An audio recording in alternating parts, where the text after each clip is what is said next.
வெற்றி வாழ்வு திருச்சபையினுடைய வாக்குத்தத்த ஆராதனைக்கு வந்திருக்கிற உங்கள் யாவரையும் நம்முடைய ஆண்டவரும் இரட்சகருமாகிய இயேசு கிறிஸ்துவின் நாமத்தினாலே வாழ்த்தி வரவேற்கிறேன்.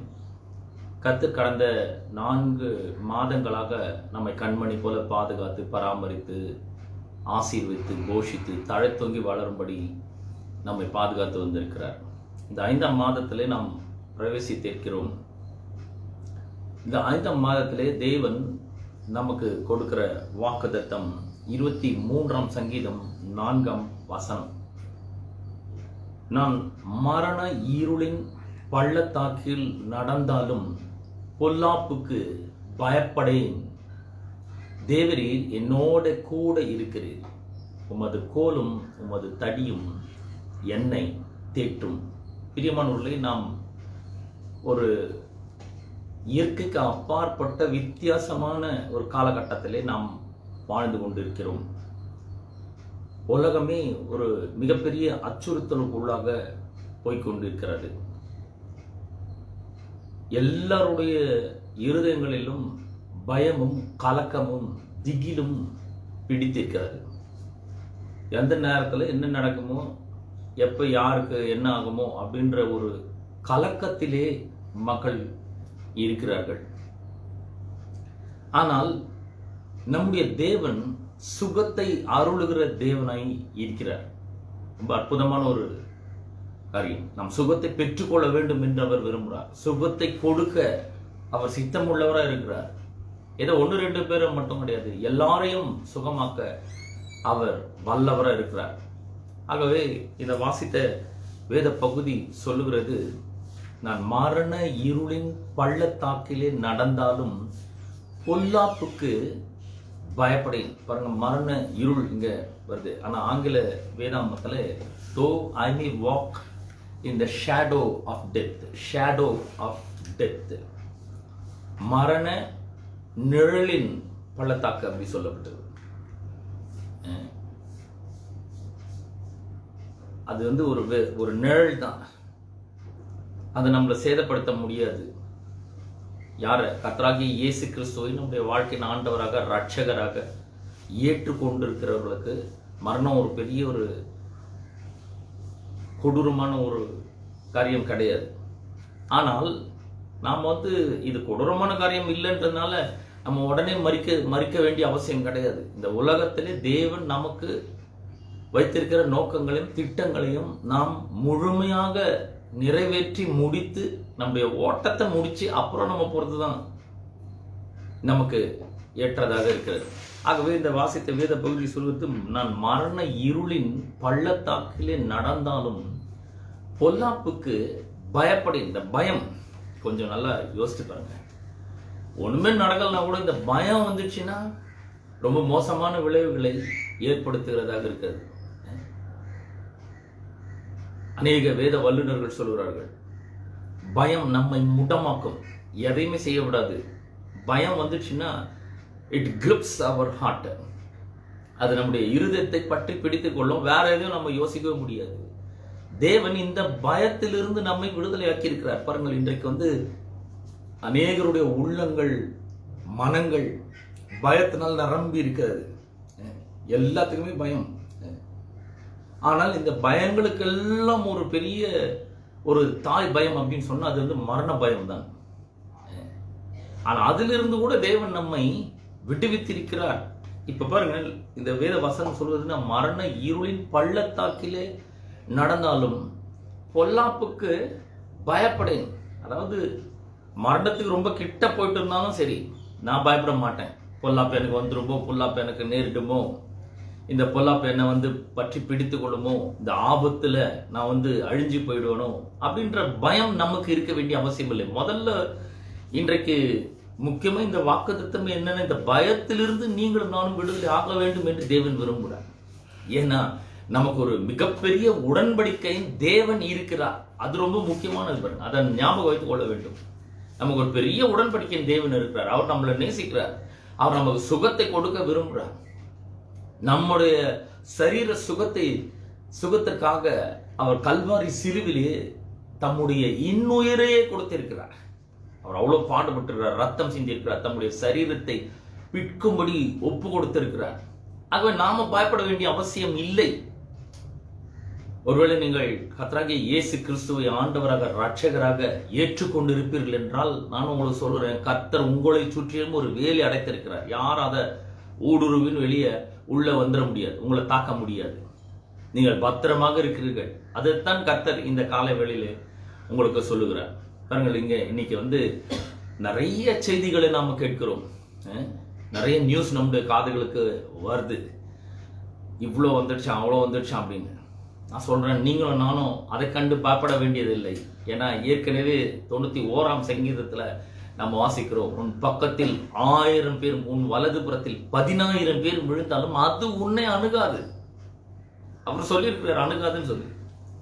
அப்ப நம்ம கர்த்தர் என்ன சொல்லியிருக்கிறாரோ அதுல நாம் கவனத்தை செலுத்த வேண்டியவர்களாக இருக்கிறோம். தேவன் நம்மால அன்புள்ள தேவனா இருக்கிறார். அவர் நம்மளை பாதுகாக்கிறார். இன்னைக்கு பாருங்க, கர்த்தர் நம்மளை பாதுகாக்கலன்னா யாருமே நம்மளை பாதுகாக்க முடியாது. அவருடைய பாதுகாப்பு இன்னைக்கு நமக்கு ரொம்ப அவசியமா இருக்கிறது. அவர்தான், அவரை முற்றிலுமாக நம்பி நாம் சார்ந்திருக்க வேண்டும். அதான் தேவன் விரும்புகிறார், அவரை நம்பி சார்ந்திருக்க வேண்டும். அப்ப இந்த சுகத்தை தேவன் கொடுக்க வேண்டும் என்று விரும்புகிறார். 2 விஷயம். ஒண்ணு, நாம பயத்திலிருந்து விடுதலை ஆகணும்னு அவர் விரும்புகிறார். 2வது, அவர் நமக்கு சுகத்தை கொடுக்க ஆயத்தமா இருக்கிறார். நாம தான் ரிசீவ் பண்ணிக்கணும். இப்போ அதுதான் நீங்க ரொம்ப முக்கியமான ஒரு விஷயம். அவர் ஆயத்தமா இருக்கிறார், அவர் ரெடியா இருக்கிறார். He is able and willing. அவரால் முடியும். அவர் சித்தம் உள்ளவராகவும் இருக்கிறார், நம்ம குணமாக்கிறதுக்கு சித்தம் உள்ளவராகவும் இருக்கிறார். நாம அவர்கிட்ட அந்த சுகத்தை பெற்றுக்கொள்ள வேண்டும். அதுதான் இங்க ரொம்ப முக்கியம். சுகம் ஆயத்தமா இருக்கு. நான் சொல்றேன், இந்த காலை வேளையிலே உங்களுடைய பயங்கள் இன்றைக்கு விலகட்டும். அந்த பயத்திலிருந்து நீங்க வெளியே வர வேண்டும் என்பதற்காக தான் கர்த்தராகிய இயேசு கிறிஸ்து இந்த உலகத்துல மனிதனாக அவதரித்தார். அப்ப நம்ம கொஞ்சம் கொஞ்சமா நம்ம இதை பார்ப்போம். மரண இருள். ஏசாயா தீர்க்கதரிசன புஸ்தகத்துல நாம வாசிக்கிறோம். ஏசாயா தீர்க்கதரிசன புஸ்தகம் 60ஆம் அதிகாரம் 1ஆம் வசனத்திலிருந்து வாசிக்கிறேன். எழும்பி பிரகாசி, உன் ஒளி வந்தது, கர்த்தருடைய மகிமை உன்மேல் உதித்தது. இதோ இருள் பூமியையும் காரிருள் ஜனங்களையும் மூடும், ஆனாலும் உன்மேல் கர்த்தர் உதிப்பார், அவருடைய மகிமை உன்மேல் காணப்படும். பிரியமானவர்களே, இருள் பூமியையும், இன்னைக்கு இருக்கிற சூழ்நிலையினுடைய அப்பட்டமான உண்மையை இந்த வசனங்கள் பிரதிபலிக்கிறது. இருள் பூமியை மூடும், காரிருள் ஜனங்களை மூடிக்கொண்டிருக்கிறது. காரிருள், இது நிறைய அர்த்தங்கள் இருக்கு. இருள், காரிருள் அப்படின்னு சொன்னா நிறைய அர்த்தங்கள் இருக்கு. அறியாமை, அது ஒரு பெரிய இருள். பாருங்க, தேவனை குறித்த அறிவு இல்லாதது, அது ஒரு பெரிய காரிருள். அது ஆனால் இருள் பூமியையும் காரிருள் ஜனங்களையும் மூடும், ஆனாலும் உன்மேல் கர்த்தர் உதிப்பார். பாருங்க, இந்த உலகத்தில் இருக்கிறவங்களுக்கும் கர்த்தராகிய இயேசு கிறிஸ்துவை ஆண்டவராக ரட்சகராக ஏற்றுக்கொண்டிருக்கிறவங்களுக்கும் ஒரு பெரிய வித்தியாசம் இருக்கு. இருள் பூமியும் காரிருள் ஜனங்களையும் மூடும், ஆனா உன்மேல் கர்த்தர் உதிப்பார். அவர் யாரு? மல்கியா தீர்க்கதரிசன புஸ்தகம் சொல்றது, அவர் நீதியின் சூரியன் என்று சொல்லியிருக்கிறது. உன்மேல கர்த்தர் உதிப்பார், அவருடைய மகிமை உன்மேல் காணப்படும். அவருடைய மகிமை என்னது? சுகம். வியாதிப்பட்ட சரீரங்கள் சுகத்தை பெற்றுக் கொள்ளும் போதுதான் கர்த்தருக்கு மகிமை. வியாதியிலே இருந்தது மகிமை கிடையாது. ஆகவே இந்த கால வேளையிலே உங்களை பார்த்து நான் சொல்கிறேன், நீங்க எப்படிப்பட்ட சூழ்நிலையில் இருந்தாலும் சரி, ஒருவேளை பல்வேறு சரீர வியாதிகளை உடலாக இருக்கலாம், பல்வேறு நிலையில நீங்கள் இருக்கலாம், பயத்துல நீங்கள் இருக்கலாம். உங்களை பார்த்து நான் சொல்லுகிறேன், கர்த்தர் உங்களோட கூட இருக்கிறார். எதுக்கு? நீங்க மரண இருளின் பள்ளத்தாக்குல நடக்கும் பொழுது கூட பொல்லாப்புக்கு பயப்படாமல் இருக்கும்படி தேவன் உங்களோட கூட இருக்கிறார். நல்லா கவனிச்சு பாருங்க. அவர் கூட இருக்கும்பொழுது நமக்கு எந்த பயமும் இருக்க வேண்டிய அவசியமே கிடையாது. சிலர்லாம் பார்த்தீங்கன்னா இன்னைக்கு லேச ஜுரம் வந்தாவே அவங்களுக்கு ஒரு பெரிய ஒரு பயம் வந்துடுது. ஒருவேளை இதுவா இருக்குமோ, ஒருவேளை அதுவா இருக்குமோ, ஒருவேளை எனக்கு வந்துடுச்சோ, ஒருவேளை நான் செத்துடுவனோ.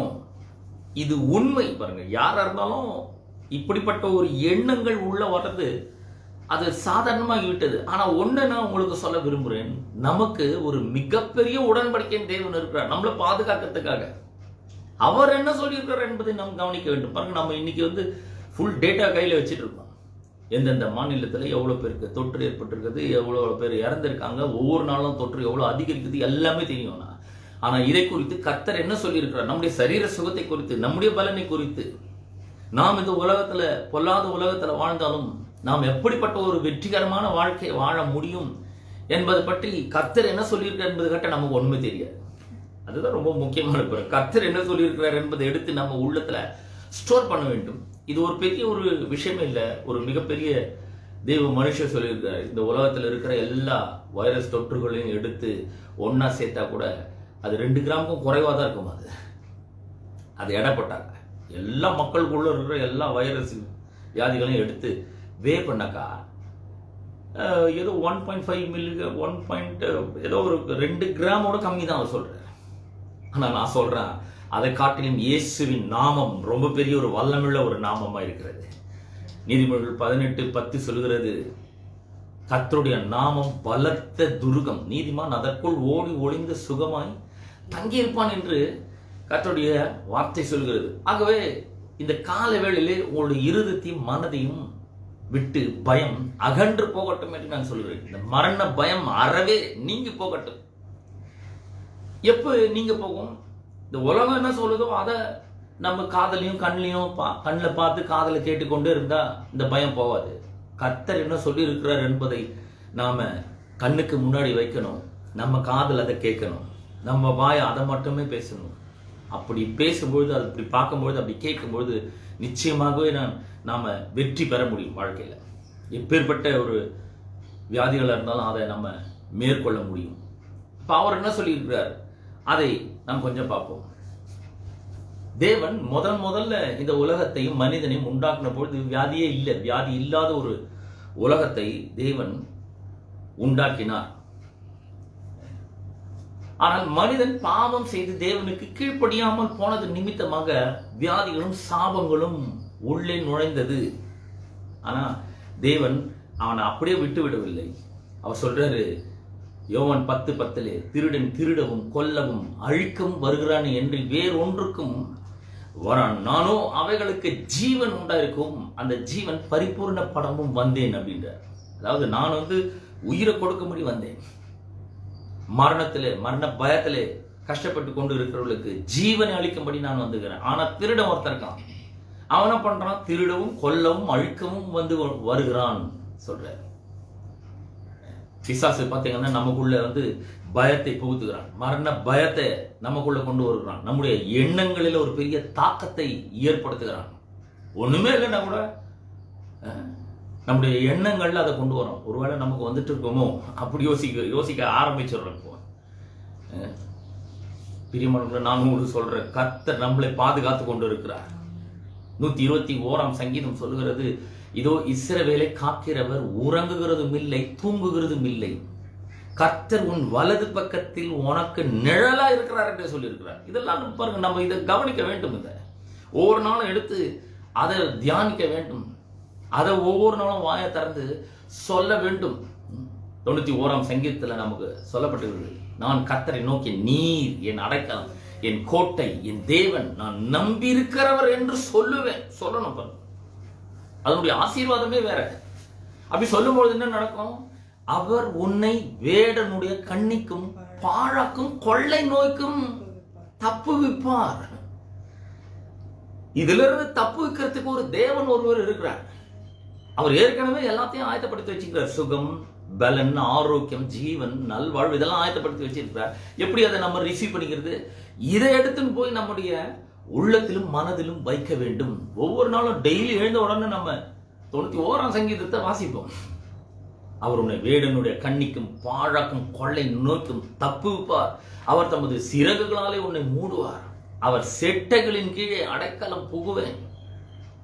இரவில் உண்டாகும் பயங்கரத்துக்கும் பகலில் பறக்கும் அம்புக்கும் இருளில் நடமாடும் கொள்ளை நோய்க்கும் மத்தியானத்தில் பாழாக்கும் சங்காரத்துக்கும், கொள்ளை நோய்க்கு கூட தப்பு வைப்பார். பாழாக்கும் சங்காரத்துக்கும் நீ பயப்படாது இருப்பாய். பாருங்கள், இதுக்கெல்லாம் பயப்பட வேண்டிய அவசியமே கிடையாது. பயத்தை தூக்கி எறியுங்கள் உள்ளத்திலிருந்து. எப்படிங்க எரிய முடியும்? உலகம் போற பார்த்தா நியூஸை பார்த்தாவே எனக்கு கேட்டாவே ரொம்ப பயமா இருக்குங்க. கேட்காதீங்க, கேட்க வேண்டிய அவசியம் கிடையாது. அதெல்லாம் தெரிஞ்சு நம்ம என்ன பண்ண போறோம்? ஆனா சத்திய வசனங்கள் நமக்கு தெரிஞ்சிருக்க வேண்டும். அதுதான் நமக்கு ஒரு பெரிய வாழ்வை அளிக்கக்கூடியதா இருக்குது. நீதிமொழிகள் 4ஆம் அதிகாரம் 20ஆம் வசனத்திலிருந்து நாம் வாசிக்கும் பொழுது, என் மகனை என் வார்த்தைகளை கவனி, என் வசனங்களுக்கு உன் செவியை சாய். வேற எதுக்கும் போய் செவி சாய்ச்சிட்டு இருக்காரு. இன்னைக்கு நம்ம 2 பேர் கூடி யாராவது பேசினாவே இதை பத்தி தான் பேசிட்டு இருக்கோம். நான் சொல்றேன், அதெல்லாம் பேசுறது நிறுத்துங்க. 91ஆம் சங்கீதத்துல தேவன் எப்படிப்பட்ட ஒரு பாதுகாப்பு கொடுத்திருக்கிறார் என்பதை நாம் எண்ணி பார்க்க வேண்டும். அதை வாய திறந்து நாம் பேசுகிறவர்களாக இருக்க வேண்டும். அவர் சொல்றாரு, பக்கத்துல 1000 பேரும் வலது புறத்துல 10,000 பேரும் விழுந்தாலும் அது என்ன அணுகாதுன்னு சொல்லுங்க. அணுகாது சொன்னா. ஏன்னா கிறிஸ்தவ விசுவாசம் என்பது மாபெரும் அறிக்கையின் மார்க்கம் என்று சொல்லப்படுது. நாம என்ன சொல்றோமோ அதுதான் நமக்கு நடக்க போகுது. 23ஆம் அதிகாரம் நீதிமொழிகள் 7ஆம் வசனம் சொல்கிறது, as a man thinketh so easy. ஒரு மனிதனுடைய நினைவு எப்படியோ அப்படியே அவன் இருக்கிறான். இதையே நினைச்சிட்டு இருக்க கூடாது. கடவுளுடைய வார்த்தைகள் எடுத்து என்ன பண்ணணும்? நம்முடைய மனதுக்கு கொடுக்க வேண்டும். பாருங்க, நம்ம என்ன பண்றோம்? கடவுள் என்ன சொல்லி இருக்கிறார், கர்த்தர் என்ன சொல்லி இருக்கிறார் என்பதையே நாம மறந்து அதை பத்தி நம்ம கொஞ்சம் கூட யோசிக்காம, அதை பத்தி கொஞ்சம் கூட சிந்திக்காம சதா இதையே யோசிச்சுட்டு இருக்கோம். யாரையாவது பார்த்தா உடனே அதை பத்தி பேச ஆரம்பிக்கிறோம். நான் சொல்றேன், அதெல்லாம் நிறுத்துங்க. கர்த்தர் என்ன சொல்லி இருக்கிறார் என்பதை சொல்லுங்க. என் பக்கத்துல 1000 பேர் விழலாம், வலது புறத்துல 16 பேர் விழலாம், ஆனா அது என்னை அணுகாது. என் கண்களால் மாத்திரம் நான் அதை பார்த்து துன்மார்க்கருக்கு வரும் பலனை காண்பேன். வாதை என் கூடாரத்தை அணுகாது, பொல்லாப்பை எனக்கு நேரிடாது சொல்லணும். அது சொல்லிட்டு இருக்கிறாரு. பொல்லாப்புக்கு பயப்படுன்னு 23ஆம் சங்கீதம் 4ஆம் வசனம் சொல்லுகிறது. ஆனா 91ஆம் சங்கீதத்தில் பொல்லாப்பு எனக்கு நேரிடாது, வாதை என் கூடாரத்தை அணுகாது. சொல்லுங்க, ஒவ்வொரு நாளும் சொல்லுங்க, வாதை என் கூடாரத்தை அணுகாது, பொல்லாப்பு எனக்கு நேரிடாது. இப்படிதான் நாம் ஒரு பெரிய ஹெட்ஜை போடணும். பாருங்க, தேவன் ஏற்கனவே ஒரு பெரிய வேலியை நம்ம சுற்றி போட்டு இருக்கிறார். சங்கீத புஸ்தகங்களை நாம் வாசிக்கிற, கர்த்தாவே நீ நீதிமானை ஆசீர்வதித்து காருண்யம் என்னும் கேடகத்தால் அவனை சூழ்ந்து கொள்ளுவீர். தேவன் ஏற்கனவே நம்மை சுற்றிலும் ஒரு கண்ணுக்கு தெரியாத ஒரு வேலியை போட்டிருக்கிறார். 5ஆம் சங்கீதம் 12ஆம் வசனத்தை நான் சொன்னேன். கர்த்தாவே நீ நீதிமானை ஆசீர்வதித்து, நீதிமானா யார்? கர்த்தராகிய இயேசு கிறிஸ்துவை தன்னுடைய வாழ்க்கையின் ஆண்டவராக ரட்சகராக ஏற்றுக்கொண்டு இருக்கிற ஒவ்வொருவரும் நீதிமான்கள் என்று வேதம் சொல்லுது. நீதிமானை ஆசீர்வதித்து காருண்யம் என்னும் கேடகத்தால் அவனை சூழ்ந்து கொள்ளுகிறேன். நான் சொல்றேன், உங்களுக்கும் எனக்கும், கர்த்தராகிய இயேசு கிறிஸ்துவை ஏற்றுக்கொண்டு இருக்கிற உங்களுக்கும் எனக்கும் கண்ணுக்கு தெரியாத ஒரு வேலி போட்டு கர்த்தர் பாதுகாத்திருக்கிறார். ஒருவேளை நீங்க நம்மள இன்னொரு வசனத்தை உங்களுக்கு வாசித்து காண்பிக்க, யோபின் புஸ்தகம் 1ஆம் அதிகாரம் 10ஆம் வசனத்தை உங்களுக்கு நான் வாசிக்கிறேன். யோபு 1:10. நீர் அவனையும் அவன் வீட்டையும் அவனுக்கு உண்டான எல்லாவற்றையும் சுற்றி வேலி அடைக்கவில்லையோ? அவன் கைகளின் கிரியையை ஆசீர்வதித்தீர், அவனுடைய சம்பத்து தேசத்தில் பெருகிற்று. ஏதோ யோபு ரொம்ப கஷ்டப்பட்டு வேலை செஞ்சதுனால கிடையாது, எல்லாத்தையும் இவன் ரொம்ப கரெக்டா வேலைக்கெல்லாம் வச்சு பாதுகாத்ததுனால இல்ல. கர்த்தர் வேலி அடைத்து என்ன பண்றாரு? பாதுகாக்கிறார். நான் சொல்றேன், உங்களுக்கும் எனக்கும், நம்முடைய வீட்டுக்கும், நம்முடைய வீட்டில் இருக்கிற ஒவ்வொருத்தருக்கும் கர்த்தர் நம்முடைய கண்களுக்கு தெரியாத ஒரு வேலியை போட்டிருக்கிறார். அந்த வேலியை தாண்டி யாரும் வர முடியாது. ஆனா பயம் அந்த வேலியில ஒரு ஓட்டைய நிச்சயமே ஏற்படுத்த முடியும். ஆகவேதான் நம்ம வாயை திறந்து இதை சொல்லணும். கர்த்தர் எவ்வளவு முறை சொல்லிக்கிறார், நீ பயப்படாத. எசேயா 41ஆம் அதிகாரம் 10ஆம் வசனத்துல அவர் சொல்றார், நீ பயப்படாத, நான் உன்னுடன் கூட இருக்கிறேன். நீ திகையாதே, நான் உன்னுடைய தேவன். நான் உன்னை பலப்படுத்தி உனக்கு சகாயம் பண்ணுவேன். என் நீதியின் வலது கரத்தினால் உன்னை தாங்குவேன் என்று அவர் சொல்லியிருக்கிறார். எத்தனை இடத்துல சொல்லியிருக்கிறார்? 54ஆம் அதிகாரம், ஏசாயா 54ஆம் அதிகாரம் 10ஆம் வசனத்திலிருந்து நம்ம வாசிக்கும் பொழுது அவர் சொல்றார், மலைகள் விலகினாலும் பர்வதங்கள் நிலை பெயர்ந்தாலும் என் கிருபை உன்னை விட்டு விலகாமலும் என்னுடைய சமாதானத்தின் உடன்படிக்கை உன்னை விட்டு நிலை பெயராமலும் இருக்கும் என்று உன்மேல் மனதுருகுகிற கர்த்தர் சொல்லுகிறார். சொல்றார், என் கிருபை உன்னோட்டு எடுக்கவே மாட்டேன், சமாதானத்தின் உடன்படிக்கை உன்னை விட்டு நிற்கவே மாட்டேன், உன்னை விட்டு நிலை பெறாமல் இருக்கும். யார் சொல்றது? கர்த்தர் சொல்றாரு. அவர் யார்? நம்ம மேல மனது இருக்கிற கர்த்தர் சொல்றாரு. நமக்கு சமாதானம், நம்ம மேல தேவனுடைய கிருபை, தேவனுடைய இயற்கைக்கு அப்பாற்பட்ட தயவு நம்மை சூழ்ந்து கொண்டு இருக்கிறது. நான் சொல்றேன், இதை ஒவ்வொரு நாளும் எண்ணி பாருங்க, இதை மெடிடேட் பண்ணுங்க. நியூஸை மெடிடேட் பண்ணாதீங்க. எந்த ஒரு பேப்பரை வாங்கி வச்சுட்டு ஐயோ இவ்வளோ ஆயிடுச்சான் அவ்வளோ ஆயிடுச்சான்னு பார்த்துட்டு இருக்காதீங்க. இவர் என்ன சொல்லி இருக்கிறாருன்னு பாருங்க.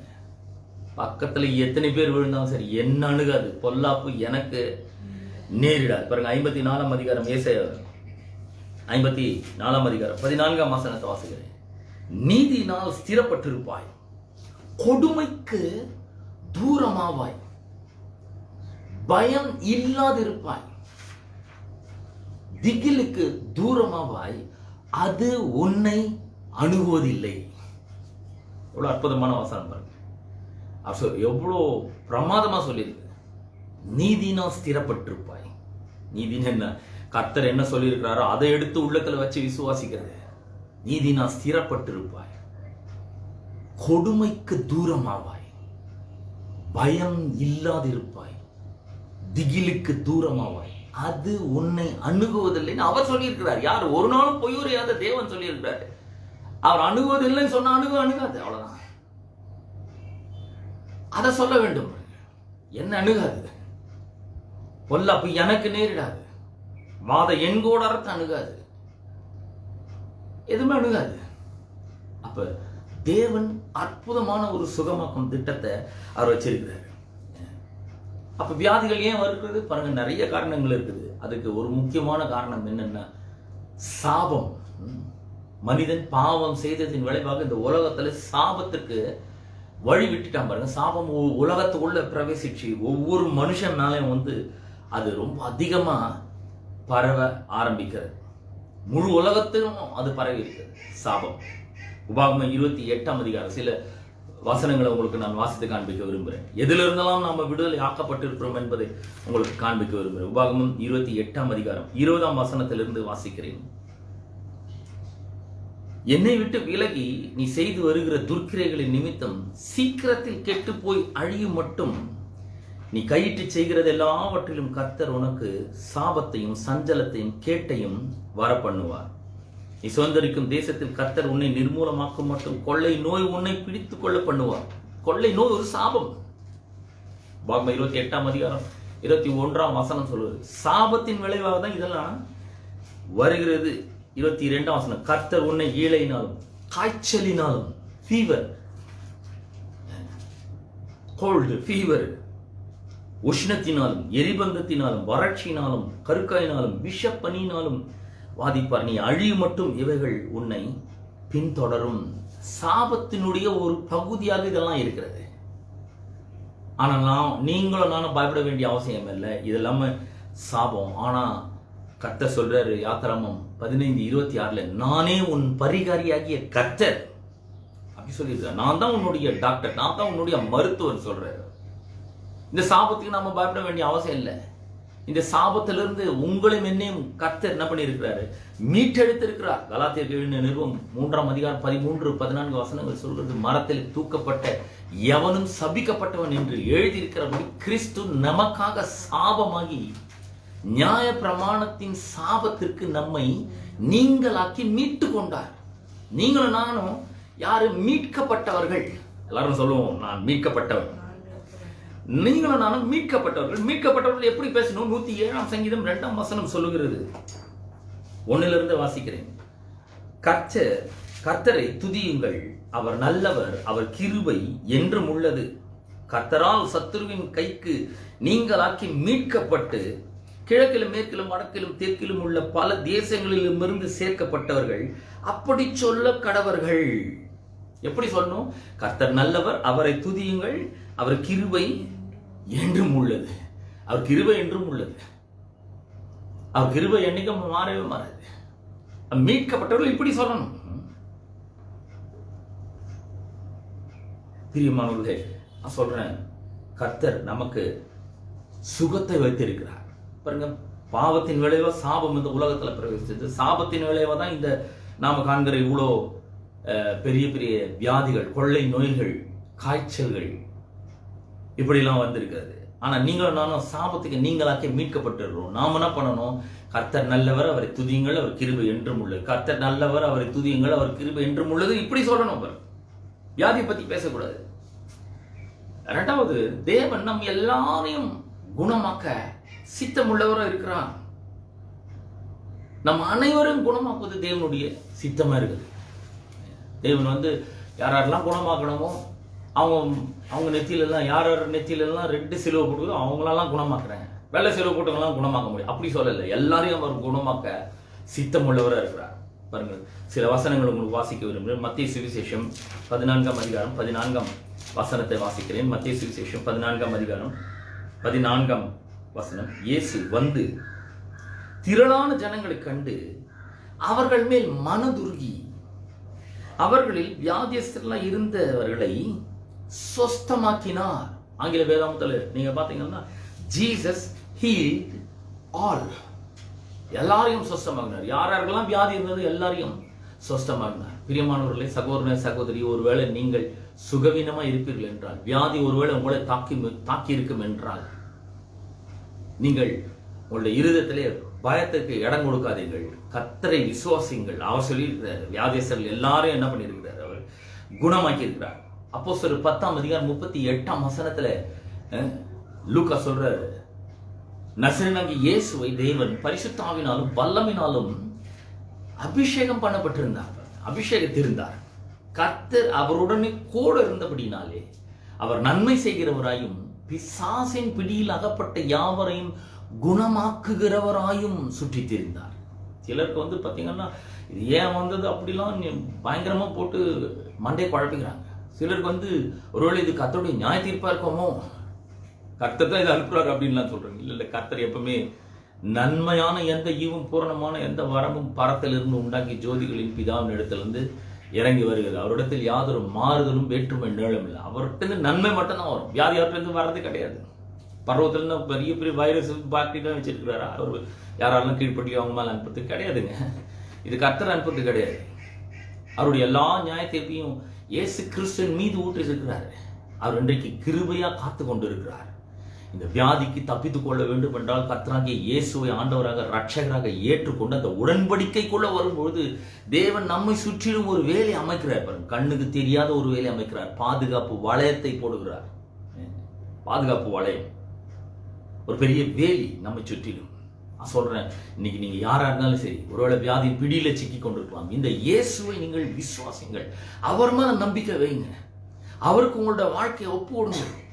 அவர் உங்களை குணமாக்குகிறவராக இருக்கிறார். மத்திய சுவிசேஷத்துல பார்த்தோம், அப்போஸ்தலர் 10:18 பார்த்தோம். இப்போ பாருங்க, மார்க்கு 1ஆம் அதிகாரம் 41ஆம் வசனத்தை உங்களுக்காக வாசிக்கிறேன். மார்க்கு 1:41. இயேசு மனதுருகி கையை நீட்டி, ஒரு குஷ்டரோகி வரான்.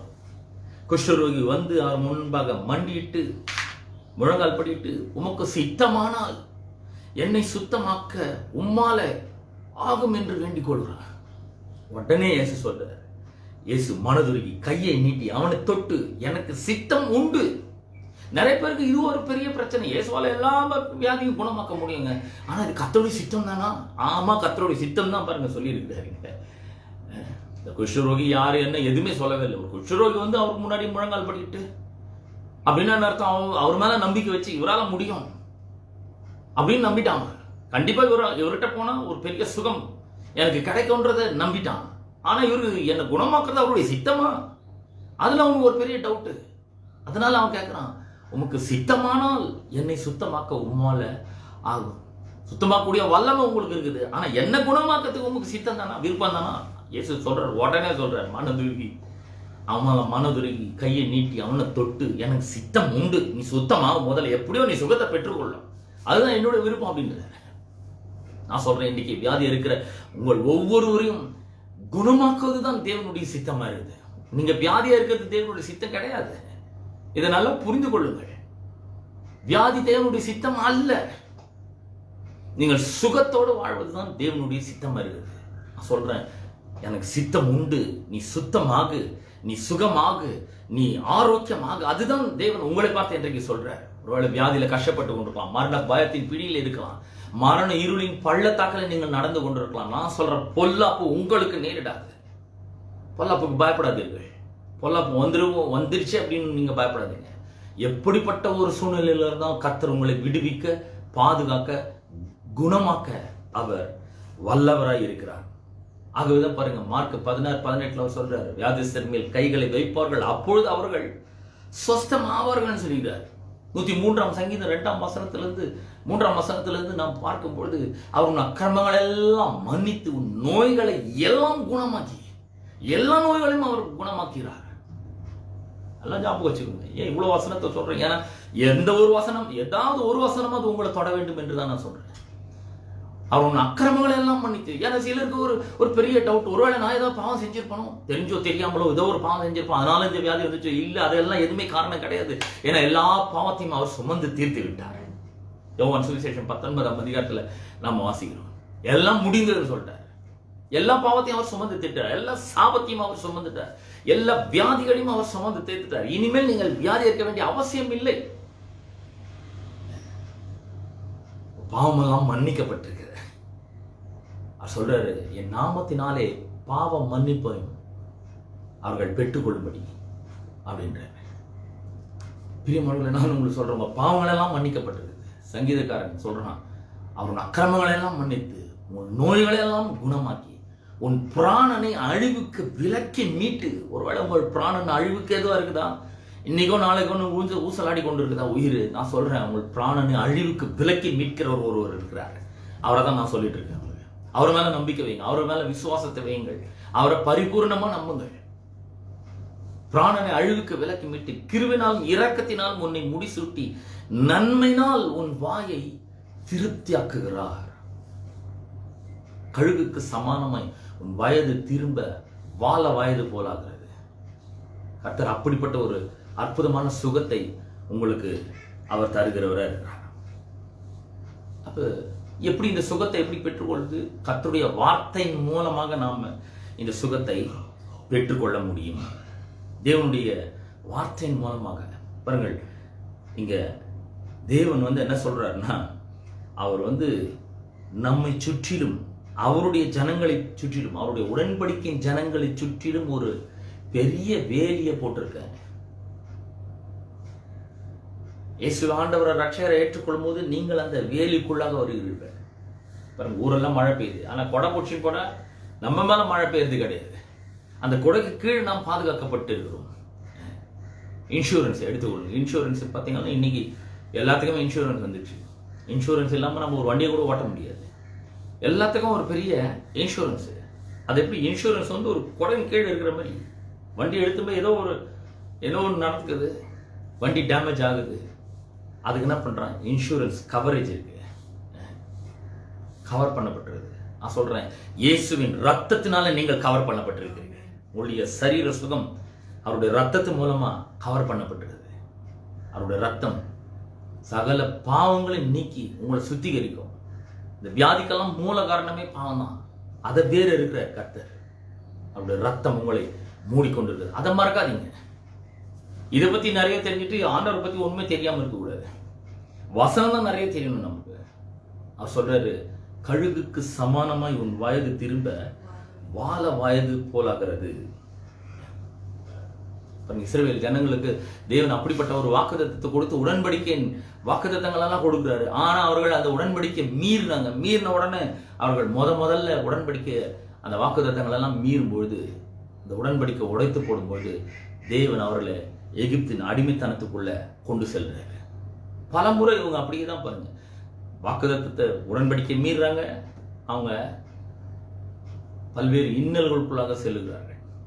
என்னாகும் 21ஆம் அதிகாரத்தில் பார்த்தீங்கன்னா அந்த மாதிரி தேவனுக்கு எதிராக முறுமுறுத்த பொழுது கொள்ளிவாய் சர்ப்பங்களை கடிச்சு எல்லாருமே செத்து போயிருக்காங்க.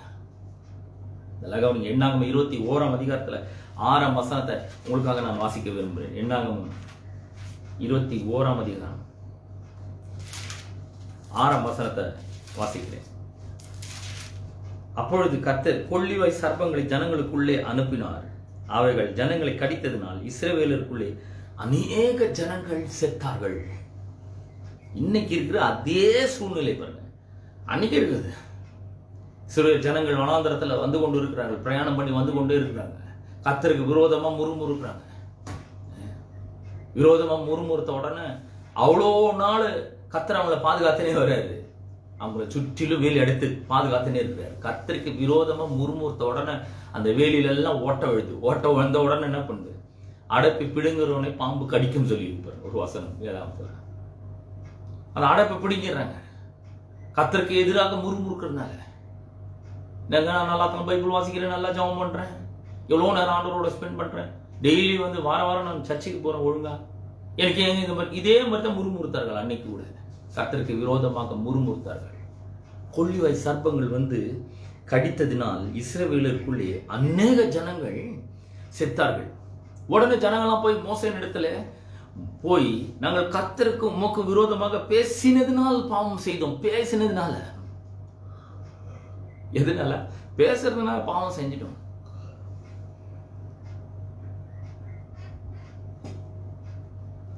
சர்ப்பங்கள் எங்களை விட்டு நீங்கும்படி கர்த்தரை நோக்கி விண்ணப்பம் பண்ண வேண்டும் என்றார்கள். மோசே ஜனங்களுக்காக விண்ணப்பம் பண்ணினான். நிறைய பேர் யோசிக்கிறாங்க, கர்த்தர் தான் இந்த கொள்ளிவா சர்ப்பங்களெல்லாம் அனுப்புனார். அவர் அனுப்பல. அவர் அனுப்பியிருந்தா எப்படி திருப்பி எடுத்துக்கொள்ள முடியும்? அதெல்லாம் எங்களை விட்டு நீங்கும்படி என்ன பண்ணுங்க, கர்த்தரை நோக்கி விண்ணப்பம் பண்ண வேண்டும் என்றார்கள். மோசே ஜனங்களுக்காக விண்ணப்பம் பண்ணினான், ஜெபித்தான். கர்த்தாவே, அப்பொழுது கர்த்தர் மோசேயை நோக்கி, நீ கொள்ளிவாய் சர்ப்பத்தின் உருவத்தை செய்து அதை ஒரு கம்பத்தின் மேல் தூக்கி வை, கடிக்கப்பட்டவன் எவனோ அவன் அதை நோக்கி பார்த்தால் பிழைப்பான் என்றான். அப்படியே மோசே ஒரு வெண்கல சர்ப்பத்தை உண்டாக்கி அதை ஒரு கம்பத்தின் மேல் தூக்கி வைத்தான். சர்ப்பம் ஒருவனை கடித்த போது அவன் அந்த வெண்கல சர்ப்பத்தை நோக்கி பார்த்து பிழைப்பான். ஒரு பெரிய ஒரு வழியை வைக்கிறார். கொள்ளிவாய் சர்ப்பங்கள் வந்து கடிக்குது, கடிச்ச உடனே விஷம் ஏறி எல்லாம் சாகுறாங்க. இன்னைக்கு எப்படி வந்து வைரஸ் தாக்கின உடனே அநேக மக்கள், அநேக ஜனங்கள் செத்து போறாங்க, அன்னைக்கு அதே மாதிரி கொள்ளிவாய் சர்ப்பங்கள் வந்து கடிச்ச உடனே செத்து போறாங்க. ஆனா கர்த்தர் அதுல இருந்து தப்பித்துக் கொள்ளும்படியான ஒரு வழியை வைக்கிறாரு. வெண்கலத்துல ஒரு சர்ப்பத்தை உண்டாக்கி ஒரு கம்பத்தை மேல தூக்கி வையாது அப்படின்றாரு. இது எதுக்கு அடையாளமா இருக்குது? கல்வாரி சிலுவிலே கர்த்தராகிய இயேசு கிறிஸ்து மனு வர்க்கத்தினுடைய பாவம், சாபம், வியாதிகளை ஏற்றுக்கொண்டு மரித்ததற்கு அடையாளமா இருக்குது. பாருங்க, இயேசுவை மரத்திலே தூக்கினார்கள். இன்னைக்கு நான் சொல்றேன், எப்படிப்பட்ட வியாதி தாக்கப்பட்டவர்களா இருந்தாலும் சரி, அந்த சிலுவை நோக்கி பார்க்கும்போது அவர்கள் நிச்சயமாய் பிழைப்பார்கள். என்ன கடிச்சதுக்கும் நோக்கி பார்த்தா எப்படிங்க பிழைக்க முடியும்? ஏதாவது விஷ முறிவுக்கு இருந்தா கொடுங்க, ஏதாவது ஒரு 4 மிளகு வாயில் அடக்கிக்க சொல்லுங்க, அது ஓகே. கம்பத்தை நோக்கி பார்த்து, வெண்கல சர்ப்பத்தை நோக்கி பார்த்தா எப்படிங்க பிழைக்க முடியும்? அதெல்லாம் எதுவும் கேட்கல, நோக்கி பார்த்தா பிழைப்பு, அவ்வளவுதான். அவங்க மிளகு வேணுமா இல்ல கம்பத்துல இருக்கிற சர்ப்பத்தை நோக்கி பாக்குறியா? பிழைக்கணுமா சாகணுமா? பிழைக்கணும்னா அதை நோக்கி பாக்கணும். நான் இன்னைக்கு உங்களுக்கு சொல்றேன், நீங்க பிழைக்கணுமா? கல்வாரி சிலுவை நோக்கி பாருங்கள். அதில் உங்களுடைய வியாதிகளை சுமந்து தீர்த்த இயேசுவை நோக்கி பாருங்கள். அவருடைய தழும்புகளை நோக்கி பாருங்கள். அவருடைய பிற்கப்பட்ட சரீரத்தை நோக்கி பாருங்கள். உங்களுடைய சாபத்தை அவர் தலையின் மேல முடியாய் சூட்டி கொண்டாரு, அவரை நோக்கி பாருங்கள். நான் சொல்றேன், அவரை நோக்கி பார்த்தால் நிச்சயம் பிழைப்பீர்கள். நீங்க எந்த சூழ்நிலையில் இருந்தாலும் சரி, அவரை நோக்கி பார்த்தா நிச்சயம் பிழைப்பீர்கள். ஏன்னா இவ்வளவு கஷ்டத்துல இருக்கிற ஒரு சிலிண்டர், ஆக்சிஜன் சிலிண்டர் எடுத்து கொடுத்தா நான் பழச்சிக்கும். இல்ல வேண்டாம், நீங்க சிலுவை நோக்கி பாருங்கள். ஆக்சிஜன் உண்டாக்குனவர் அவர் தான், நமக்கு சுவாசத்தை கொடுத்தவர் அவர் தான். முதல்ல மனுஷனை உண்டாக்கி அவனுடைய நாசியிலே சுவாசத்தை, தம்முடைய சுவாசத்தை ஊதின உடனே தான், நாசியில ஊதின உடனே மனுஷன் ஜீவாத்மான். உங்களுக்கு எங்கிருந்து வந்தது? அதெல்லாம் அவர்கிட்ட இருந்து வந்தது. எல்லாம் சகலமும் அவருக்கென்றும் அவரை கொண்டும் அவருக்கென்றும் உண்டாக்கப்பட்டது. எல்லாமே அவர் மூலமா தான் உண்டாக்கப்பட்டுச்சு. பிரியமானவர்களே, நான் உங்களுக்கு சொல்றேன், எதுவும் தேவையில்லை, அவரை நோக்கி பார்த்தால் நிச்சயமாய் நீங்கள் பிழைப்பீர்கள். ஒருவேளை மரண இருளின் பள்ளத்தாக்கலை நீங்க சென்று கொண்டு இருக்கலாம், ஆனா கல்வாரி சிலுவை நோக்கி பாருங்க. நான் இன்னைக்கு உங்களுக்கு ஒண்ணு சொல்றேன், ஒருவேளை உங்க மூளை அறிவுக்கு அப்பாற்பட்டதா இருக்கலாம், எப்படிங்க எது கிடைக்கணும் அது நமக்கு தேவையில்லை. ஆனா நோக்கி பார்த்தா, அன்னைக்கு வெண்கல சர்ப்பத்தை நோக்கி பார்த்தா ஒவ்வொருத்தரும் பிழைச்சான். கடிப்பட்ட உடனே என்ன கடிச்சதுன்னு திரும்பி பார்க்காதீங்க, அது பிரயோஜனமே கிடையாது. கடிப்பட்ட உடனே அந்த வெண்கல சர்ப்பத்தை நோக்கி பார்த்த எல்லாரும் பிழைத்தார்கள். இன்னைக்கு சிலுவை நோக்கி பார்க்கிற ஒவ்வொருவரும் பிழைப்பார்கள், நிச்சயமா பிழைப்பார்கள். ஏன்னா அங்கதான் நம்முடைய பாவங்கள் ஒழித்து கட்டப்பட்டது, அங்கதான் நம்முடைய சாபங்கள் தீர்க்கப்பட்டது, அங்கதான் நம்முடைய வியாதிகள் சுமக்கப்பட்டது, நம்முடைய சரீர சுகத்துக்காக இயேசுவின் சரீரம் பிடிக்கப்பட்டது.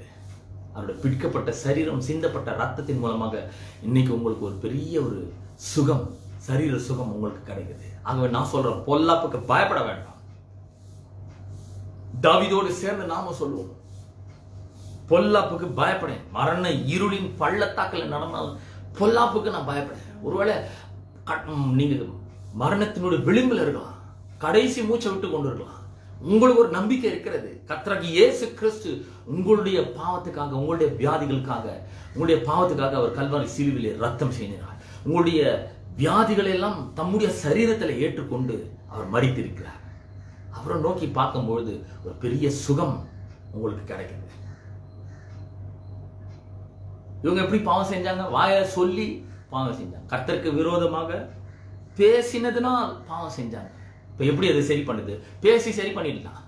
எப்படி சரி பண்றது? கர்த்தர் என் மேய்ப்பராக இருக்கிறார், நான் தாழ்ச்சி அடையவே மாட்டேன். மரண இருளின் பள்ளத்தாக்கில் நடந்தாலும் நான் பொல்லாப்புக்கு பயப்பட மாட்டேன். அவர் என்னோட அக்கிரமங்களெல்லாம் மன்னித்து, நோய்களெல்லாம் குணமாக்கி, என் பிராணனை அழுக்கு விலக்கி விட்டு, கிருவினாலும் இரக்கத்தினாலும் என்னை முடிசூட்டி, நன்மையினால் என் வாயை திருப்தி ஆக்குறார். கழுக்கு சமானம் என் வயது திரும்ப வாழ வயது போலாகிறது. இப்படியே சொல்லுவோம். அவர் தமது வசனத்தை அனுப்பி அவர்களை குணமாக்கி, அழிவுக்கு அவர்களை தப்புவிக்கிறார். அவர்கள் கோத்திரங்களில் பலவீனப்பட்டவன் ஒருவனும் இல்லை, உன் சுக வாழ்வு சீக்கிரத்தில் துளிர்க்கும் சொல்லியிருக்கிறார். நான் அதை நம்ப போறேன். அவரை நோக்கி பார்க்க போகிறேன். அவரை நோக்கி பாருங்கள். நான் சொல்றேன், அவரை நோக்கி பார்த்த ஒவ்வொருவரும் பிழைக்கிறார்கள். ஒவ்வொருத்தரும். எஸ்ஐ 53ஆம் அதிகாரம் 4-5 வசனங்கள் சொல்கிறது, மெய்யாகவே அவர் நம்முடைய பாடுகளை ஏற்றுக்கொண்டு நம்முடைய நோய்களை சுமந்தார். நாமோ அவர் தேவனால் அடிபட்டு, வாதிக்கப்பட்டு, சிறுமைப்படுத்தப்பட்டவர் என்று எண்ணினோம். மெய்யாகவே அவர் நம்முடைய மீறல்களுக்காக அவர் காயப்பட்டு, நம்முடைய அக்கிரமங்களுக்காக அவர் நொறுக்கப்பட்டார். நமக்கு சமாதானத்தை உண்டு பண்ணும் ஆக்கினை அவர் மேல வந்தது. அவருடைய தழும்புகளால் குணம் ஆகிறோம். அவருடைய தழும்புகள் நம்ம குணமாக்க வல்லமுள்ளவைகளாக இருக்கிறது. இயேசு எல்லாத்தையும் சுமந்து தீர்த்துட்டார். எல்லாத்தையும் சுமந்து தீர்த்துட்டார். இப்ப நாம எப்படி அதை பெற்றுக்கொள்றது? நாம சொல்லணும், எவனாகிலும் இந்த மலையை பார்த்து நீ பெயர்ந்து சமுத்திரத்தில் தள்ளுண்டு போ என்று சொல்லி தான் சொன்னபடியே நடக்கும் என்று தன் இருதயத்தில் சந்தேகப்படாமல் விசுவாசித்தால் அவன் சொன்னபடி ஆகும் என்று மெய்யாகவே உங்களுக்கு சொல்லுகிறேன். அவன் சொன்னபடி ஆகும். இப்ப நாம சொன்னால் நடக்கும். கண்டிப்பா நான் சொல்றேன், வியாதியை இயேசுவின் நாமத்தினால நீ என் சரீரத்தை விட்டு போ என்று சொல்லுவோம். வேரோட பட்டுப்போன்னு சொல்லுவோம். சொல்லும்பொழுது நான் சொல்றேன், நிச்சயமாக ஒரு பெரிய விடுதலை நமக்கு கர்த்தர் ஆயத்தப்படுத்தி வச்சிருக்கிற விடுதலை நாம் பெற்றுக்கொள்ள முடியும். சுகத்தை நாம் பெற்றுக்கொள்ள முடியும். ஒருவேளை மரண இருளின் பள்ளத்தாக்கில் நடந்து கொண்டிருந்தாலும் பொல்லாப்புக்கு பயப்படாதீர்கள். எந்த பொல்லாப்பும் உங்களை அணுகாதுன்னு சொல்லியிருக்கிறார். வாதை உன் கூடாரத்தை அணுகாது, பொல்லாப்பு உனக்கு நேரிடாதுன்னு சொல்லியிருக்கிறார். எனக்கு வராது, எனக்கு நேரிடாதுன்னு சொல்லுங்க. நான் சொல்றேன், சொல்லிதான் அதை சரிப்படுத்த முடியும். ஏன்னா நம்முடைய வாயை திறந்து சொல்லும் பொழுது பெரிய சுகத்தை கர்த்தர் வைத்திருக்கிறார். எப்படிலாம் நமக்கு சுகம் கிடைக்குது பாருங்க. ஒண்ணு, டாக்டர்கள் மூலமா நமக்கு சுகம் கிடைக்குது. டாக்டருக்கு, நர்ஸுங்க, இவங்கெல்லாம் கடவுளுடைய பிரதிநிதிகள். நான் சொல்றேன், அவங்களுக்காக கர்த்தருக்கு நாம் நன்றி செலுத்த வேண்டும். இந்த வியாதி எதிர்த்து போராடுறதுல அவங்கள ரொம்ப பெரிய விதத்துல கர்த்தர் யூஸ் பண்றாரு. அவங்க மூலமா நம்ம சுகத்தை பெற்றுக்கொள்கிறோம். ரெண்டாவது, கடவுளுடைய வார்த்தையை விசுவாசிக்கும் பொழுது நாம சுகத்தை பெற்றுக்கொள்கிறோம். ரெண்டாவது வழிமுறை வச்சிருக்கிறாரு. கடவுளுடைய வார்த்தையில விசுவாசம் வைக்கும் பொழுது நீதிமொழி 4:22 சொல்றது, அவைகளை கண்டுபிடிக்கிறவர்களுக்கு அவைகள் ஜீவனும் அவர்கள் உடலுக்கெல்லாம் ஆரோக்கியமா இருக்குதுன்னு சொல்ற கடவுளுடைய வார்த்தை. இன்னொரு மொழியாக்கம் சொல்கிறது the word, அந்த வார்த்தை தான் மருந்தா இருக்கிறதுன்னு சொல்லியிருக்குது. அப்ப தேவனுடைய வார்த்தையில விசுவாசம் வைக்கும் பொழுது ரெண்டாவது வகையில நாம குணம் அடைகிறோம். மூணாவது, கைகளை வைக்கும் போது சொசமாக்கப்படுகிறோம். மார்க் சுவிசேஷம் 16ஆம் அதிகாரம் 18ஆம் வசனம் சொல்றது, வியாதிஸ்தர் மேல் கைகளை வைப்பார்கள், அப்பொழுது அவர்கள் சொஸ்தமாவார்கள். கையில வைக்கிறது மூலமா. நாலாவது, ஒருவன் வியாதிப்பட்டால், ஒருவன் துன்பப்பட்டால் அவன் ஜெபம் பண்ண கடவன். யாக்கோபு 5ஆம் அதிகாரத்தில் 14-15 வசனங்கள் சொல்கிறது.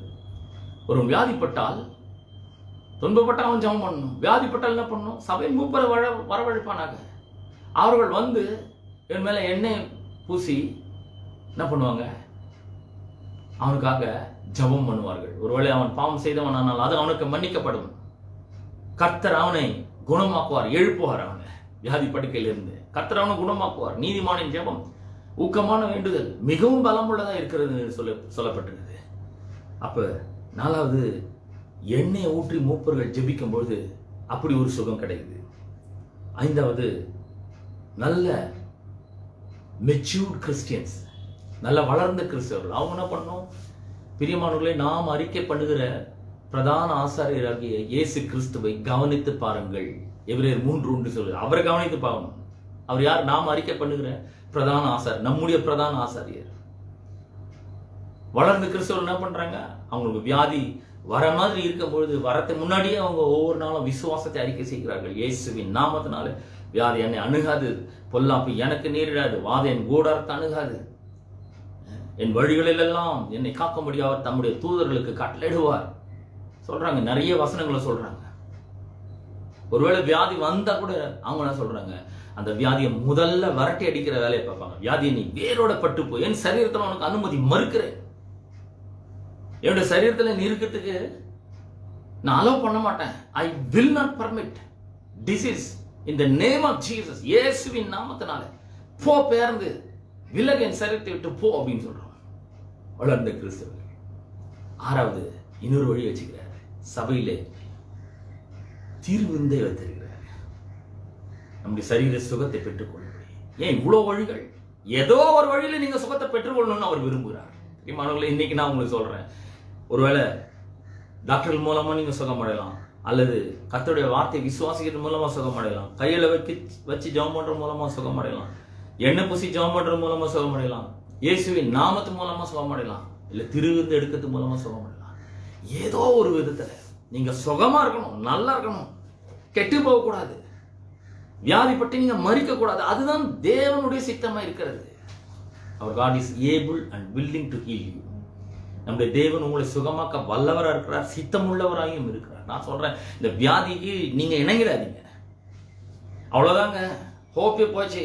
டாக்டர் சொல்லிட்டாங்க பரவாயில்ல, ஆனா கர்த்தர் தான் சொல்லிக்கிறாரு பாருங்க. அவர் என்ன சொல்லியிருக்கிறாரு? பிள்ளைகள் மாம்சத்தையும் ரத்தத்தையும் உடையவர்களா இருக்க அவரும் அவர்களை போல மாம்சத்தையும் ரத்தத்தையும் உடையவரானார். எபிரேயர் 2:14 சொல்லுவார். ஏனெனில் மரணத்துக்கு அதிகாரியாகிய பிசாசானவனை தம்முடைய மரணத்தினால் அழிக்க முடிக்கும் ஜீவ காலமெல்லாம் மரண பயத்தில் அடிமைப்பட்ட யாவரையும் விடுதலையாக்கும் படிக்கும் அப்படியானார். சொன்ன இல்லையா ஆரம்பத்துல, எல்லா பயத்துக்கும் தாய் பயம் ஒண்ணு இருந்துச்சுன்னா அது மரண பயம். ஆனால் இயேசு மரணத்துக்கு அதிகாரியாக பிசாசானவனை தம்முடைய மரணத்தினாலே அழிச்சது நிமித்தமாக மரண பயத்தில் இருக்கிற எல்லாரையும் அவர் விடுதலையாக்கி இருக்கிறார். ஒருவேளை மரண பயம் உங்களை ஆட்டி படைச்சு கொண்டிருக்கலாம், ஒருவேளை இன்னைக்கோ செத்து போடுவோம் அப்படின்னு சொல்லி கூட நீங்க நினைச்சு கொண்டிருக்கலாம். ஆனா உங்களை பார்த்து நான் சொல்றேன், கர்த்தரை விசுவாசிங்கள், அந்த மரண பயத்துல இருந்து கூட உங்களை விடுதலையாக்க இருக்கிற இது ஒரு மாபெரும் நற்செய்தி. ஒருவேளை நீங்க மரண இருளின் பள்ளத்தாக்கிலே நடந்து கொண்டிருக்கலாம். கர்த்தரை விசுவாசிக்கும் பொழுது பொல்லாப்புக்கு நான் பயப்பட மாட்டேன்னு சொல்லுங்க. ஏனென்றால் தேவரீர் என்னோடு கூட இருக்கிறேன். நான் சொல்றேன், உங்களோட கூட கர்த்தர் இருக்கிறாரு. ஒருவேளை உங்களை தனிமைப்படுத்தி இருக்கலாம். யாரும் இல்லைங்க, என்னோட சொந்தக்காரர் என்னோட மனைவி கூட உள்ள விட மாட்டேங்கிறாங்க, என் பிள்ளைகளை கூட உள்ள விட மாட்டேங்கிறாங்க, யாரும் இல்லை, தனிமையில் இருக்கிறேன். இல்ல, கர்த்தர் உங்களோட கூட இருக்கிறார். ஏன்னா தாவீது சொல்றான், தேவரீர் என்னோட கூட இருக்கிறேன். யோசுவாவில கர்த்தர் சொல்ல, நான் உன்னை விட்டு விலகவே மாட்டேன், ஒருபோதும் உன்னை கைவிட மாட்டேன்னு சொல்லியிருக்கிறார். பிரியமானவர்கள், நான் உங்களுக்கு சொல்றேன், மரண இருளின் பள்ளத்தாக்கிலே நீங்கள் நடந்து கொண்டிருக்கலாம், ஆனால் பொல்லாப்பு உங்களுக்கு நேரிடாது. பொல்லாப்பை கண்டு பயப்படாதீர்கள், ஏன்னா தேவன் உங்களோடு கூட இருக்கிறார். ஆமென். இந்த மாதம் முழுசும் நீங்க இதை தியானிங்கள். வேற எதையும் நீங்க மனசுல போட்டு குழப்பிக்காதீங்க, வேற எதையும் பயப்படுற மாதிரி பண்ணிக்காதீங்க. பயத்தை அகற்றுங்கள், தைரியத்தோடு இருங்கள், ஏன்னா கர்த்தர் உங்களோடு கூட இருக்கிறார். நம் கண்களை மூடி ஜெபிப்போம். எங்கள் அன்பின் பிதாவே, உங்களுடைய குமாரனாகிய இயேசு கிறிஸ்துவின் நாமத்திலே உம்மண்டே நாங்கள் வருகிறோம். கர்த்தாவே, இந்த மாதத்தின் முதல் தேதியிலே நாங்கள் நிற்கிறோம் ஆண்டவரே. இத்தனை மாதங்கள் எங்களை பாதுகாத்து பராமரித்து ஆசீர்வதித்து சரீர சுகத்தை கொடுத்து ஆண்டவரே ஆவிக்குரிய பலத்தை கொடுத்து எங்களை வழிநடத்தி கொண்டு கிருபைக்காக உமக்கு நன்றி செலுத்துகிறோம். நான் மரண இருளின் பள்ளத்தாக்கிலே நடந்தாலும் பொல்லாப்புக்கு பயப்பட மாட்டேன் என்று நாங்கள் சொல்லுகிறோம் ஆண்டவரே. ஏனென்றால் தேவரீர் எங்களோடு கூட இருக்கிறீர். உமது கோலும் உமது தடியும் எங்களை திட்டுகிறதுக்காக உமக்கு நன்றி செலுத்துகிறோம். கர்த்தாவே, இணையதளத்தின் மூலமாக பார்த்து கொண்டிருக்கிற ஒவ்வொருவருக்காக நாங்கள் ஜெபிக்கிறோம் ஆண்டவரே. கர்த்தாவே, வியாதியின் பிடியிலே, பயத்தின் இறுக்கமான பிடியிலே, பிசாசின் பிடியிலே ஆண்டவரே, பல்வேறு பிற்போக்கான எண்ணங்களுக்குள்ளே அவர்கள் சிக்கி தவித்துக் கொண்டிருக்கலாம். ஆண்டவரே, பொல்லாப்பு நடுவில் அவர்கள் இருக்கலாம், மரண இருள் அவர்களை சூழ்ந்து கொண்டிருக்கலாம். அவர்களுக்காக நான் ஜெபிக்கிறேன் இயேசுவின் நாமத்தினாலே. இந்த எல்லா பிசாசின் பிடியிலிருந்தும் அவர்களை விடுவித்திருக்கிறீர் என்பதை அவர்கள் அறிந்து கொள்ளட்டும் ஆண்டவரே. அவர்கள் உம்மை நோக்கி கூப்பிடும் பொழுது ஆண்டவரே, அவர்களுக்கு இறங்கி மனதுருகி ஆண்டவரே, நீர் அவர்களை தொடும்படியா நான் ஜெபிக்கிறேன் இயேசுவின் நாமத்தினால. அந்த வியாதி படுக்கையிலிருந்து அவர்களை எழுப்பும்படியா ஜெபிக்கிறேன். சரீரங்கள் புத்துணர்ச்சி பெறட்டும், புது தெம்பு உண்டாகட்டும் என்று நான் ஜெபிக்கிறேன். சரீரங்களில் ஆண்டவரே சுகம் உண்டாகட்டும் என்று ஜெபிக்கிறேன். வியாதிகள் வேரோட பட்டு போகட்டும் என்று ஜெபிக்கிறேன். வேரோட பிடுங்குண்டு கடலில் நடப்படட்டும் என்று கட்டளையிடுகிறேன். சரீரங்கள் உயிர் பெற்று எழட்டும் ஆண்டவரே. எல்லா வியாதிகளுக்கும் எதிராக நிற்கிறேன் ஆண்டவரே. எல்லா வைரஸ் தொற்றுகளுக்கும் எதிராக வருகிறேன். இயேசுவின் நாமத்தை உச்சரிக்கிறேன். இயேசுவின் நாமத்தினாலே சுகம் உண்டாகட்டும், பலன் உண்டாகட்டும், ஜீவன் உண்டாகட்டும், நல்வாழ்வு உண்டாகட்டும் ஆண்டவரே. எப்பேற்பட்ட கொடிய ரோகங்களா இருந்தாலும் சரி, இப்பொழுது அவைகளாம் சுகமாகட்டும் என்று நான் ஜெபிக்கிறேன் ஆண்டவரே. பயங்களாம் மக்களுக்கு விலகட்டும் என்று ஜெபிக்கிறேன். தைரியமும் திட நம்பிக்கையும் விசுவாசமும் ஊற்றெடுக்கட்டும் என்று ஜெபிக்கிறேன் ஆண்டவரே. ஆண்டவரே, இந்த வியாதினால் தாக்கப்பட்டு இருப்பார்கள் என்றால் அவர்கள் உம்மை நோக்கி பார்க்கட்டும். கல்வாரி சிலுவையிலே அவருடைய பாவங்கள், அவருடைய சாபங்கள், அவர்களுடைய சரீர வியாதிகள் எல்லாம் நீர் சுமந்து தீர்த்தீர் என்பதை அவர்கள் நோக்கி பார்க்கட்டும். நோக்கி பார்த்து பிழைக்கட்டும் என்று நான் ஜெபிக்கிறேன் ஆண்டவரே. அப்பாவுக்கு நன்றி செலுத்துகிறேன். ஆபத்துகளுக்கு நீர் விலக்கி பாதுகாக்கும்படியே ஜெபிக்கிறேன். இரவில் உண்டாகும் பயங்கரத்துக்கும், பகலில் பறக்கும் அம்புக்கும், இருளில் நடமாடும் கொள்ளை நோய்க்கும், மத்தியானத்தில் பாழாக்கும் சங்காரத்துக்கும் நீ பயப்படாதிருப்பா என்று சொல்லி இருக்கிறீரே. மக்களோட இருதயங்களிலும் மனங்களிலும் இருக்கிற பயங்கள் இயேசுவின் நாமத்தினாலே விலகட்டும் என்று நான் ஜெபிக்கிறேன். தைரியம் உண்டாகட்டும், நம்பிக்கை பிறக்கட்டும் உள்ளத்திலே. தொடர்ந்து மக்களை ஆசீர்வதி, குணமாக்கும். இயேசுவின் நாமத்தில் ஜெபிக்கிறோம் பிதாவே, ஆமென். நம்முடைய கர்த்தராகிய இயேசு கிறிஸ்துவின் கிருபையும், பிதாவின் அன்பும், பரிசுத்த ஆவியானவருடைய ஐக்கியமும், பாதுகாப்பும், வழிநடத்தலும் இன்றும் என்றும் சதா காலங்களிலும் நம் அனைவரோடும், விசேஷமாக வியாதிப்பட்டிருக்கிற ஒவ்வொருவரோடும் இருப்பதாக. ஆமென். கர்த்தர் உங்களை ஆசீர்வதிப்பார். சமாதானத்தோடு சென்று வாருங்கள்.